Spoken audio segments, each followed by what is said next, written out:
चलिए अब आगे बढ़ते हैं। हमारे साथ कंप्लीट सर्कल के मैनेजिंग पार्टनर और सीईओ गुरमीत चड्ढा जुड़े हैं, उनसे बात करेंगे मार्केट को लेकर। गुरमीत जी, गुड आफ्टरनून।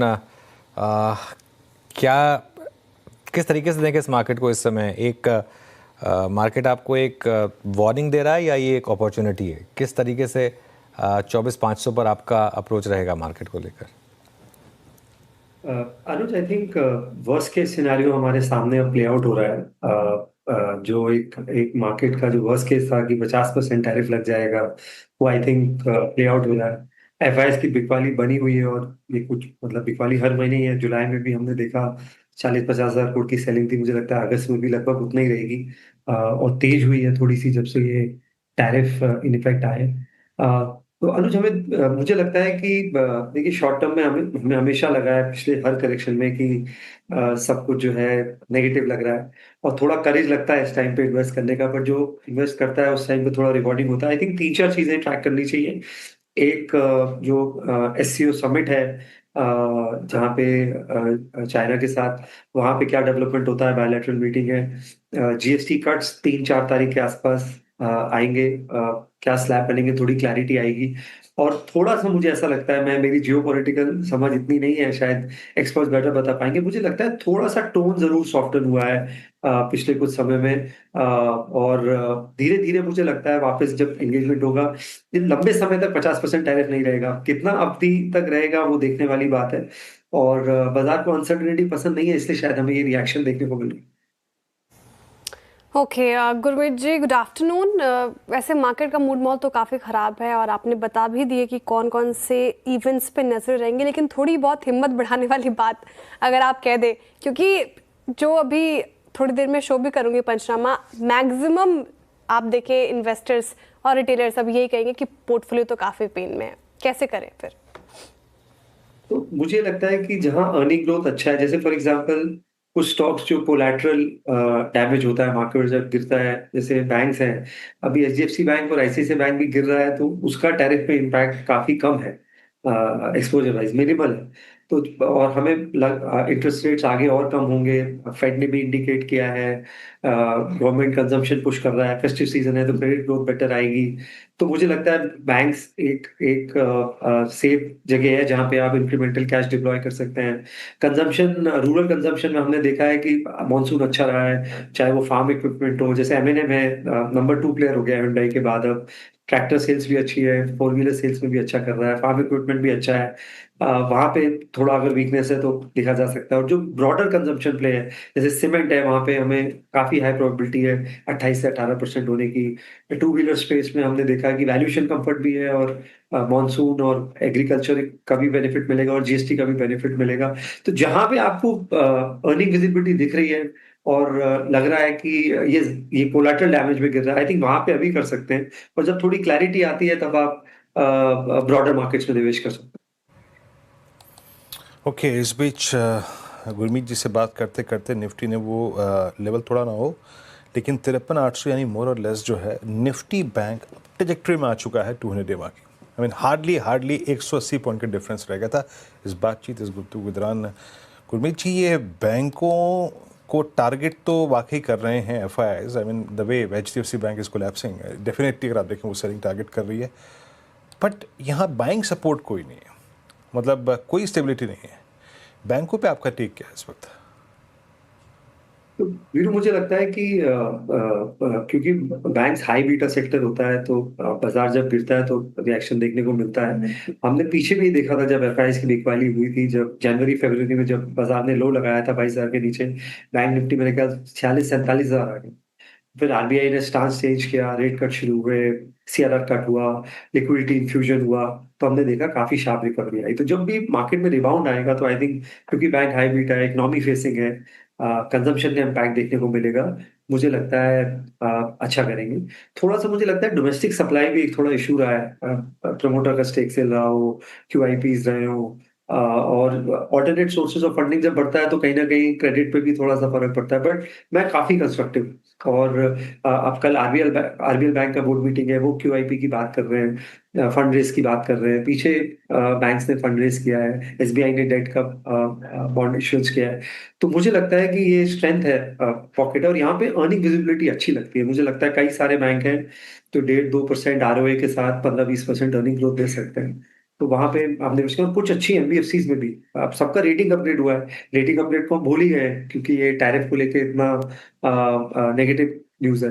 उसका इम्पैक्ट कॉस्ट ऑफ फंड्स पे सीधा आता है। तो अगर 10 ईयर जीसेक थोड़ा सॉफ्ट होना शुरू होता है, जैसे आज 5 पैसा गिरा है बढ़ने के बाद, ओवरऑल कॉस्ट ऑफ फंड्स वापस से नीचे आना शुरू होता है, जीएसटी कट्स होते हैं, तो कुछ अच्छी एनबीएफसीज भी अच्छा करेंगी, गोल्ड बेस्ड एनबीएफसीज भी, और बजाज, चोला, श्रीराम जैसी अच्छी एनबीएफसीज भी। ओके, मार्केट डीलों पर गुरमीत जी, न्यू एज स्टॉक्स को लेकर क्या भी होगा आपका? काफ़ी अच्छी बाइंग देखी हमने इटर्नल में, नायका में, पेटीएम में तो मैसिव री रेटिंग हुई। यहाँ पर क्या पसंदीदा स्टॉक्स होंगे आपके? अनुज, थोड़ा सा पॉकेट ऑफ स्ट्रेंथ रहा है platform business, new age business कुछ समय से इस पिक वाली में, चाहे वो इटर्नल हो, नायका हो, पेटीएम में हमने देखा जब एंड ग्रुप का स्टेक उन्होंने बेचा 3.5%, उसके बाद वहां भी करीबन मूवमेंट आई 15-20% की, नतीजे अच्छे थे और गाइडेंस अच्छा था।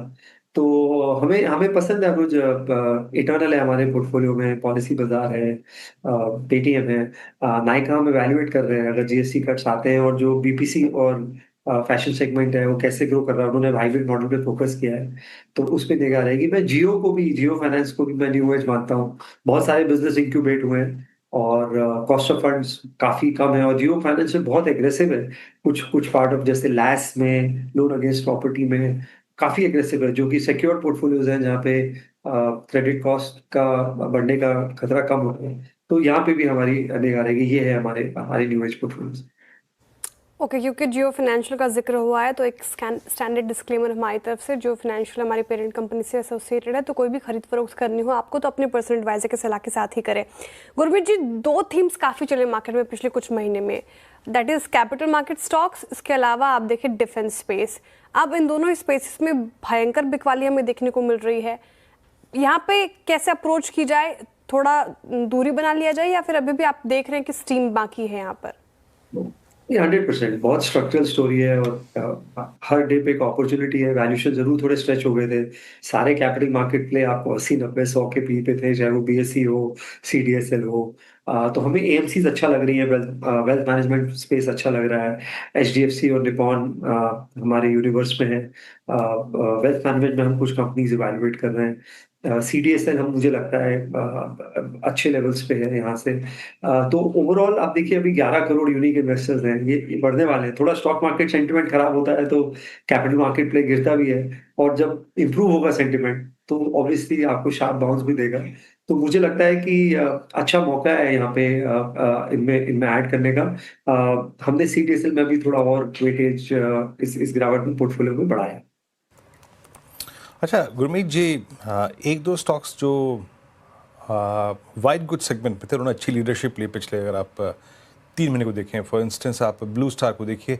और मैं अभी भी कहूँगा, अगर आप कंपेयर करें फरवरी के निफ्टी के लेवल, मार्केट के लेवल वर्सेस वोल्टास के अभी के प्राइस, तो इन्होंने आउट परफॉर्म किया है अप टू सर्टेन एक्सटेंट। आपका वाइट गुड सेगमेंट पे टिक क्या है इस वक्त? वीर जी, इसमें टैक्टिकल बाउंस आ सकता है बीएससी कट को लेके, बट वैल्यूएशंस बहुत रीजनेबल नहीं है, चाहे वो ब्लू स्टार हो या कोई भी आप वाइट गुड्स अप्लायंस मेकर देखेंगे। हमें फूड सेगमेंट ज्यादा अच्छा लगता है, और किचन अप्लायंसेस सेगमेंट ज्यादा अच्छा लगता है, क्योंकि ये हाउस होल्ड आइटम्स, क्योंकि रूरल इकोनॉमी अच्छा कर रहा है तो वहां पे इम्पैक्ट देखने को ज्यादा मिल सकता है। तो चाहे वो स्टोव क्राफ्ट हो, हमारे पास पॉलीकैब है जो केबल वायर, तो टेक्निकली वो कंजम्पशन प्ले भी है, इंफ्रा प्ले भी है, ईपीसी प्ले भी है, एनर्जी प्ले भी है। पोर्टफोलियो में तो स्टॉक ने अच्छा किया, आज भी स्ट्रेंथ है स्टॉक में इतनी इतनी गिरावट के बाद। और हम थोड़ा सा फूड सेगमेंट को, जहां पे जीएसटी का स्लैब कम होने का चांस है, जैसे आप पोर्टफोलियोज अगर देखेंगे तो प्रोसेस फूड में कम होने का चांस है, बिस्किट्स में कम होने का चांस है, बेवरेजेस में जो नॉन कार्बोनेटेड ड्रिंक्स है वहां पे कम होने का चांस है, उसमें डाटा कंज्यूमर है। तो हम उस सेगमेंट को थोड़ा ज्यादा इवेल्युएट कर रहे हैं, क्योंकि उसका इम्पैक्ट इमीडिएट आएगा कंजम्पशन का, प्लस फेस्टिव सीजन है आगे। और हम टू व्हीलर्स पे और फोर व्हीलर्स पे, जैसे मैंने एमएनएम की चर्चा की, टीवीएस की चर्चा की, एंसिलरीज है, उनो मिंडा ने भी आज नया हाई बनाया। उतनी मार्केट में स्ट्रेंथ है इस वीक मार्केट में, तो यहाँ पे फोकस कर रहे हैं उस बास्केट में।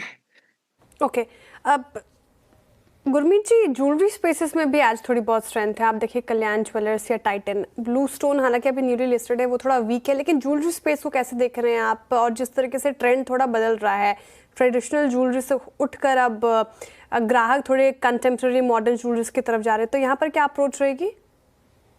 वैल्यूएशन कंफर्ट कम है, बट जैसे टाइटन है, होता क्या है जब गोल्ड का प्राइस बहुत बढ़ जाता है तो नॉर्मल जो स्टडीड है और ऑर्नामेंटल ज्वेलरी है उसका मिक्स कम हो जाता है, कॉइन्स और बार्स का बढ़ जाता है, उसका मार्जिन पे थोड़ा सा इम्पैक्ट आता है।